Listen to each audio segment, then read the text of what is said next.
Max Netelau. Algunas ideas falsas sobre el anarquismo. Hay, hablando brevemente, tres clases de anarquismo: la escuela revolucionaria de Bakunin y Kropotkin, conocida bajo la denominación de anarquismo comunista, el anarquismo ético o filosófico de Godwin, Proudhon y Tucker, y el anarquismo religioso de Tolstoy. Así, al hablar de las falsas ideas que corren sobre el anarquismo, es necesario no olvidar que no solo cada escuela o rama es mal interpretada, sino que también la confusión se deriva asimismo del propio hecho de existir diferentes tendencias, antagónicas necesariamente en algunos extremos. Del mismo modo, los que tienen o se forman ideas falsas del anarquismo constituyen distintas categorías. Para mayor sencillez las dividiremos en tres tipos diferentes: los conservadores, que detestan y temen cualquier proposición radical sobre cambios sociales; los socialistas y otros reformistas, que no pueden ver, porque no lo necesitan, el objetivo de otros compañeros; y los anarquistas mismos que creen tener el monopolio de verdad. Es, pues, incuestionable que tales falsas ideas son en gran número y muy variadas, por lo que sería abusar de su paciencia hablar de todas ellas. Limitaré, por tanto, mis observaciones solamente a unas cuantas y, en particular, a la escuela revolucionaria, que es la que mete más ruido, la más aborrecida y la que peor se comprende.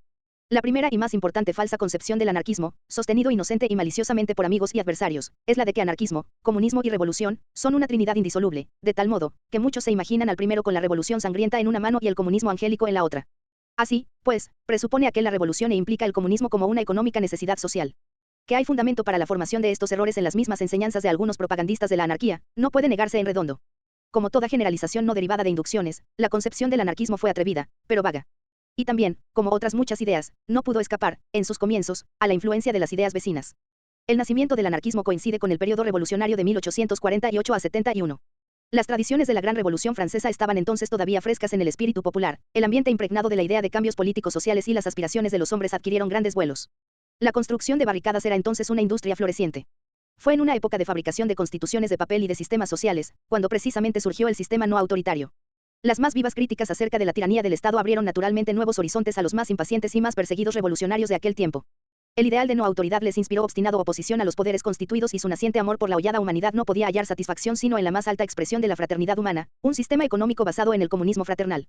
Y se abandonaron en esta creencia. Pero si es históricamente cierto que los primeros anarquistas fueron antes que todo comunistas revolucionarios, no se puede por ello inferir que el anarquismo sea necesariamente imposible sin los principios económicos del comunismo y sin el método de la revolución violenta. Teóricamente, no hay en verdad lazo esencial de unión entre los tres conceptos, aun cuando un buen número de personas afirmen su fe en aquella trinidad como un todo. Los que no creen en la necesidad del gobierno, pueden o no ser devotos de la revolución y de la propaganda por medio de la matanza, pueden o no comulgar en el comunismo. La defensa de la libertad en las relaciones sociales, del principio del voluntariado o del derecho de secesión en la organización social, presupone, como explanaré luego más extensamente, una sola condición económica fundamental, a saber, igualdad de medios para obtener la independencia económica. Por otra parte, en el terreno de los hechos, el anarquismo americano nativo, según lo expuso su fundador Josiah Warren y también muy expresivamente Thoreau, está enteramente libre de ambas tácticas, la comunista y la revolucionaria. El anarquismo de Benjamin R. Tucker, generalmente el más lógico y firme, es de todo en todo opuesto al sistema comunista y extremadamente pacífico en su método. El mismo Proudhon procuró establecer la anarquía por medio del Banco del Pueblo y el cambio del trabajo. Es, pues, evidente que identificar el anarquismo con la revolución o con el comunismo es una falsa concepción de la teoría y contrario a los hechos de su historia. Y, sin embargo, todavía lo oímos repetir una y otra vez, inocentemente por parte de los simpatizantes, que debían conocerlo mejor, y maliciosamente por los reaccionarios y los socialistas políticos, que no necesitan enterarse, porque el error sirve a su propósito de desacreditar el anarquismo ante el pueblo. Como prueba de tan corriente y maliciosa ignorancia acerca del anarquismo, citaré algunos párrafos de cierto libro publicado hace pocos meses y que fue muy aplaudido por la prensa socialista y calificado por el editor de Decomrade de libro notable de un hombre notable. En la página 332 de la historia del socialismo en los Estados Unidos, se lee lo siguiente. Los anarquistas, al no reconocer el carácter orgánico de la sociedad humana, niegan el curso gradual y lógico de su desenvolvimiento. El mundo está dispuesto para las más radicales revoluciones en todo tiempo, y cuando se requiere para su éxito feliz es un golpe de mano de determinados hombres capaces de arriesgar su vida por el bienestar del oprimido pueblo. Consecuentes con su punto de vista, los anarquistas repudian la acción política como una farsa dañosa y desdeñan los esfuerzos de las asociaciones de oficio y del socialismo por mejorar la condición de la clase trabajadora, como medios reaccionarios que tardaran la revolución al suprimir el descontento de los obreros por su estado actual. Sus esfuerzos, los de los anarquistas, se encaminan directamente a sembrar la semilla de la rebelión entre los pobres y mantener una guerra personal con aquellos que reputan responsables de toda la injusticia social, los altos y los poderosos de todas las naciones. Sus armas son la propaganda por la palabra y por la acción. Este hombre notable parece no haber leído nunca un simple folleto anarquista. Cada sentencia de estos párrafos es una absurda interpretación de frases cogidas al vuelo en los pasionales discursos del veterano revolucionario John Most hará unos 30 años. Pero desgraciadamente la teoría del anarquismo es tan poco entendida, que semejante potingue de absurdos haya fácil acogida aún entre los escritores, para no hablar de los píos lectores que se horrorizan sencillamente de las peligrosas teorías de esos horribles lunáticos que se llaman anarquistas. Otras de las más importantes falsas ideas sobre el anarquismo de que necesito hablar, porque afecta a su principio fundamenta, es la que se refiere al concepto de la libertad individual. Mucho se abusa de esta locución. En nombre de la libertad defienden los satisfechos burgueses la misma esclavitud de nuestros tiempos, y en el espíritu de la propia constitución del sucesor de aquellos, el socialismo que aspira al poder político, la libertad es perfectamente compatible con la futura esclavitud. El anarquismo es aborrecido porque se le supone partidario de la libertad sin freno, de la licencia grosera, de lo que es destructor de toda vida social, en tanto que los anarquistas mismos están todavía divididos en cuanto a la definición de la palabra. La escuela, filosófica, se conforma con la fórmula spenceriana de la libertad igual, esto es, la de que cada uno es libre de hacer lo que le plazca en tanto no coarte la libertad de los demás. Pero el problema no queda así resuelto, solamente adelanta un paso más, porque la fórmula no incluye la definición de su cláusula limitativa. Que es, en efecto, lo que constituye una interferencia o invasión de la libertad ajena.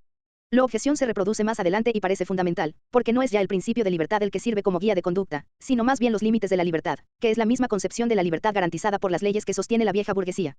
La escuela anarquista, no filosófica, mira semejante fórmula con recelo. Para sus partidarios, la libertad implica nada menos que ese idílico estado en que cada uno es perfectamente libre, no solo de hacer, sino de gozar todas las cosas. Confían antifilosóficamente, por cierto, en la bondad inherente a la naturaleza humana y rehúsan poner límites a la libertad de cualquier especie que sea. Es esta aspiración de los anarquistas comunistas hacia la libertad idílica perfecta lo que impele a los reformadores benévolos, pero cautos, a expresar su simpática observación de que el anarquismo es ciertamente un bello ideal, pero oh, cuán impracticable. Y así tenemos anarquismo execrado, por una parte, como teoría diabólica de infierno y caos, e idealizado, de otra, como un sueño beatífico, pero imposible. Ahora bien, la libertad que defienden los anarquistas ni es tan terrible que produzca el caos, no tan beatífica que resulte de imposible realización. La vacilación proviene únicamente de ser aquella malentendida. Se habla siempre de libertad como si fuera una fuerza positiva, un arma, algo de que los individuos pueden usar para bien o para mal. Frecuentemente oímos decir, den al hombre la libertad y abusará de ella empleándola en molestar a su vecino, o, por el contrario, den al hombre la libertad y será bondadoso y considerado con los demás. Pero la libertad no es una cosa que se da. No es un título de propiedad o una letra de chachet, de la que se puede hacer lo que nos plazca. Esencialmente la libertad es una simple relación, una condición negativa, la ausencia de algo positivo en sus manifestaciones, esto es, la ausencia de sujeción. Además, la libertad es una relación social, no una facultad individual.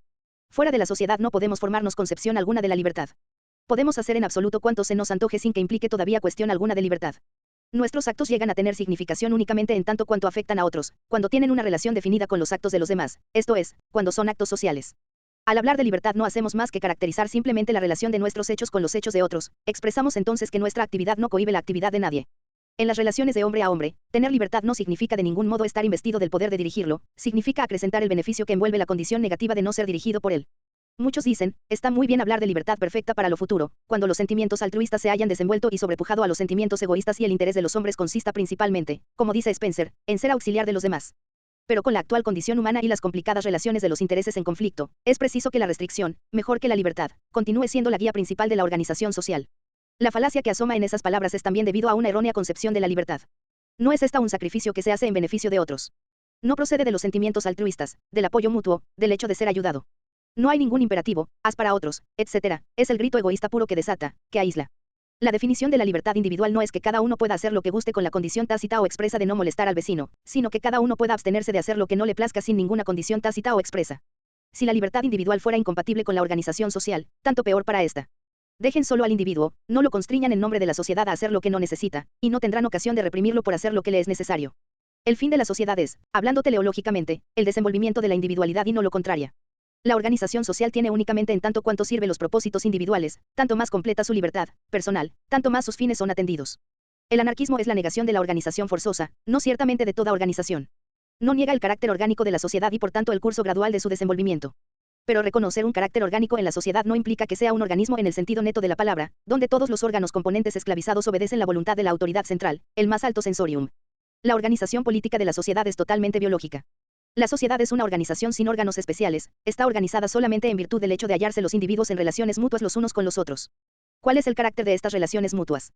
He aquí una cuestión enteramente política. ¿Cuál fue el curso de su desenvolvimiento? La ciencia política dará la respuesta. ¿Cuál deberá ser, o mejor, cuál habrá de ser el carácter de estas relaciones mutuas? El anarquismo enseña que habrá de ser libertario, que esas relaciones mutuas, esto es, la organización social, ha de ser voluntaria y no forzosa. El individuo no debe fidelidad a persona alguna o agrupación de personas. Es libre, perfectamente libre, de unir sus esfuerzos a los de sus semejantes para cualquier fin y como le plazca, o de permanecer aislado y no participar en el trabajo y beneficios de cualquier empresa social. El principio de la libertad individual es el derecho de secesión, el derecho a separarse de la organización política constituida, el derecho a no hacer lo que no le es necesario, el derecho a no conformarse con las decisiones de la mayoría, en resumen, el derecho a la absoluta posesión de su propia personalidad. La idea del anarquismo, el Estado, en todas sus manifestaciones y formas, se basa en la teoría de que una porción de la sociedad, una minoría en la forma oligárquica del Estado, una mayoría en la forma democrática, tiene el derecho de obligar a todo el resto a cumplir sus mandatos. Todas las formas de organización del Estado niegan en principio el derecho de sus miembros constituyentes a separarse, aisladamente o en grupo, de tal organización. Ningún Estado sufre la existencia, dentro de su jurisdicción, de cualquier otra organización política, independiente de su autoridad. Para los gobernantes, nada hay más nocivo que un Estado dentro de otro Estado. El anarquismo sostiene un punto de vista diametralmente opuesto al del Estado compulsor. Aboga por la elección individual en lugar de la ley de las mayorías, por libertad de no cumplir los mandatos de la autoridad, más brevemente, por la organización voluntaria en lugar de la organización forzosa. El anarquismo es todo eso, pero nada más. Y ello me lleva a hablar de otra falsa idea del anarquismo. Se supone o afirma invariablemente que aquel presupone un sistema económico particular con el que se da la mano, que sin tal condición económica particular, el anarquismo es imposible, o bien que no prosperaría.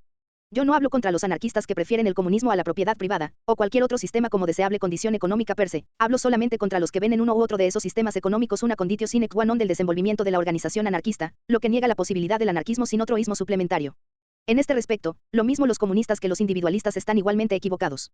El argumento de los primeros es que el hombre no puede ser perfectamente libre en tanto cuanto no lo es de consumir cuanto necesita, así de los bienes de la tierra como de su parte en la producción. Y además que la igualización de las fortunas es de necesidad absoluta para la salvaguardia de la institución de la libertad. El argumento de los individualistas, sostenedores de la propiedad privada, es que la comunidad es esencialmente una explotación de los fuertes por los débiles que, en primer lugar, va contra el progreso de la raza y, en general, merma la libertad de los más fuertes en favor de los más débiles. A los argumentos de los comunistas respondería, no podrán seguramente bastante y perfectamente libres en este mundo, puesto que aún en el comunismo no se verán libres de todo cuidado y molestia, no se podrán ver libres de las enfermedades y de la muerte inevitable y de los males y dolores sin número de que el cuerpo y el espíritu humano son herederos. Es altamente dudoso que aún un comunista tenga una voluntad libre sobre sí mismo. Ahora bien, yo no niego que sea deseable tener todas esas clases de libertad, pero sí niego muy positivamente que sin ellas no podemos gozar de la libertad preconizada por los anarquistas. Recuérdese que la libertad de que trata el anarquismo es la libertad de no hacer socialmente lo que no se tiene necesidad de hacer, la libertad de no ser constreñido por cualquier organización a participar en cualquier empresa que uno mismo no haya elegido. Esta es la libertad anarquista, por así decirlo, y ello es todo el anarquismo, el resto es cuestión de convenios o acuerdos voluntarios y circunstanciales. Todo lo que el hombre necesita para mantener efectivamente su libertad no sometida a la autoridad, es, aparte la salud mental, la independencia económica posibilitada por la igualdad de condiciones para utilizar la tierra y los libres dones de la naturaleza. Establecido esto y por medio de acuerdos mutuos en una organización voluntaria, el hombre puede vivir libre y feliz. No es la igualdad de fortunas, sino la igualdad de medios lo que, añadido a la libertad, dará por resultado la fraternidad. Porque nunca hay riesgos de que los más fuertes y más frugiles opriman a los más débiles y menos parcos, si aún los débiles y sin capacidad son bastante fuertes y hayan bastantes recursos en la igualdad de medios para permanecer aislados y ser libres. Por otra parte, no hay lugar al temor que los individualistas manifiestan hacia el comunismo voluntariamente organizado y mutuamente convenido. No puede haber explotación en el mutualismo. Ningún hombre que no sea obligado a aceptar cualesquiera condiciones puede ser explotado, y ciertamente ningún anarquista ha pensado en forzar a nadie al comunismo. En cuanto al progreso de la raza, va ganando terreno de poco tiempo a esta parte la idea de que el apoyo mutuo, más bien que otra cosa, lo aumenta, y así no es necesario que nos quebremos la cabeza acerca de ello. Además, contender por la universalidad de cualquier sistema económico especial implica una lamentable y falsa concepción de la naturaleza misma del progreso social. Las cosas seguirán en el provenir la línea de menor resistencia como invariablemente ha sucedido en lo pasado, pero ¿quién podrá señalar la línea que seguirán las multitudes necesidades humanas para obtener adecuada satisfacción? Hay espacio suficiente para comunistas e individualistas juntos, tal es el anarquismo.